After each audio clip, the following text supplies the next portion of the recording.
ରୋଜଗାର ଟେନସନ୍ ନାହିଁ। ଏଠି ମାଗଣା ଘର ସହ ମିଳୁଛି କାର୍। ବିତାଇବେ ବିଳାସମୟ ଜୀବନ। ଦୁନିଆରେ ଅନେକ ସୁନ୍ଦର ସୁନ୍ଦର ସ୍ଥାନ ଅଛି ଯେଉଁଠି ଲୋକେ ବୁଲିବାକୁ ଭଲ ପାଆନ୍ତି। କିନ୍ତୁ କଳ୍ପନା କରନ୍ତୁ ତ, ଯଦି ଆପଣଙ୍କୁ କିଛି ସ୍ଥାନ ବୁଲିବାକୁ ସେଠାରେ ରହିବାକୁ ଅର୍ଥ ଦିଆଯିବ, ତେବେ ଆପଣ ସେଠାକୁ ଯିବାକୁ ଚାହିଁବେ କି? ଆଜ୍ଞା ହଁ, ଆମେରିକାରେ ଏପରି ଏକ ସ୍ଥାନ ଅଛି ଯେଉଁଠାରେ ଯଦି ଆପଣ ଯାଆନ୍ତି ତେବେ ଆପଣଙ୍କୁ ରୋଜଗାର ବିଷୟରେ ଚିନ୍ତା କରିବାକୁ ପଡ଼ିବ ନାହିଁ। ଏଠାରେ ଆପଣଙ୍କୁ ଏକ ମାଗଣା ଘର, କାର୍, ବଙ୍ଗଳା ମିଳିବ। ଆପଣ ବିଳାସପୂର୍ଣ୍ଣ ଜୀବନ ବିତାଇ ପାରିବେ। ଆମେରିକାରେ ଏଭଳି ଏକ ରାଜ୍ୟ ରହିଛି ଯାହା ପାହାଡ଼ିଆ ଇଲାକାରେ ରହିଛି। ଏହାର ରାଜ୍ୟର ନାମ ହେଉଛି ଓରମାଣ୍ଡ। ଆପଣ ବୋଧହୁଏ ଜାଣିନଥିବେ, ଏହି ସ୍ଥାନରେ famous Ben and Jerry ice cream ତିଆରି ହୁଏ। ଏହି ରାଜ୍ୟ ଏତେ ସୁନ୍ଦର ଯେ ଧୀରେ ଧୀରେ ଏଠାରେ ପର୍ଯ୍ୟଟନ ବୃଦ୍ଧି ପାଇବାରେ ଲାଗିଛି। ଏଠାରେ କେବଳ 6 ଲକ୍ଷ ଲୋକ ବାସ କରନ୍ତି। ରାଜ୍ୟର ପର୍ଯ୍ୟଟନ ବୃଦ୍ଧି ପାଇଁ 2018ରେ ଏଠାରେ ରିମୋଟ୍ ୱାର୍କର ପ୍ରୋଗ୍ରାମ ଆରମ୍ଭ ହୋଇଯାଇଥିଲା।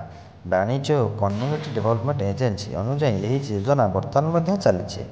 କିନ୍ତୁ କିଛି ନ୍ୟୁଜ୍ ୱେବସାଇଟ୍ ୱାସାକ୍ସ ଅନୁଯାୟୀ ଏହି ଯୋଜନା 2023 ମସିହାରେ ବନ୍ଦ ହୋଇଯାଇଥିଲା।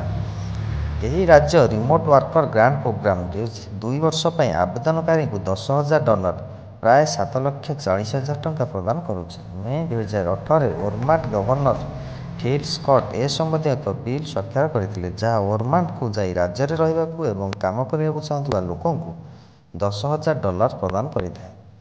ଓରମାଣ୍ଡ agency of commerce and community development state ଦ୍ୱାରା ବ୍ୟାଖ୍ୟା କରାଯାଇଥିବା ଫେବୃଆରୀ 1, 2022ରେ କିମ୍ବା ପରେ ଏହି ରାଜ୍ୟକୁ ସ୍ଥାନାନ୍ତରିତ ହୋଇଥିବା ବ୍ୟକ୍ତି ଏବଂ ଯିଏ କେବଳ କମ୍ପାନୀ ଦ୍ୱାରା ନିଯୁକ୍ତି, ଯାହାଙ୍କ ଅଫିସ ରାଜ୍ୟ ବାହାରେ ଅବସ୍ଥିତ, ସେମାନେ ହିଁ ଏହି ଯୋଜନାର ଲାଭ ପାଇବେ। ଏହା ସହିତ ପୁରୁଷଙ୍କ ଦରମା ଘଣ୍ଟା ପ୍ରତି $1,000ରୁ ଅଧିକ ହେବା ଆବଶ୍ୟକ। ଆପଣ ଏଠାରେ ରହି ସମସ୍ତ ସ୍ଥିତି ପାଇଁ କ୍ଷତିପୂରଣ ପାଇବେ। ଲିଜ୍ ଡିପୋଜିଟ୍ ଏବଂ 1 ମାସର ଭଡ଼ା ଏଥିରେ ଅନ୍ତର୍ଭୁକ୍ତ କରିବ। ସାମାନ ସ୍ଥାନାନ୍ତର କରୁଥିବା କମ୍ପାନୀର ଖର୍ଚ୍ଚ, ସାମାନ ଭଡ଼ା, ପରିବହନ ଏବଂ ଅନ୍ୟାନ୍ୟ ପ୍ରକାର ପ୍ରୋତ୍ସାହନ ଖର୍ଚ୍ଚ ଅନ୍ତର୍ଭୁକ୍ତ କରାଯିବ। ବ୍ୟୁରୋ ରିପୋର୍ଟ, ଜାଗୃତି ଓଡ଼ିଶା ନ୍ୟୁଜ୍।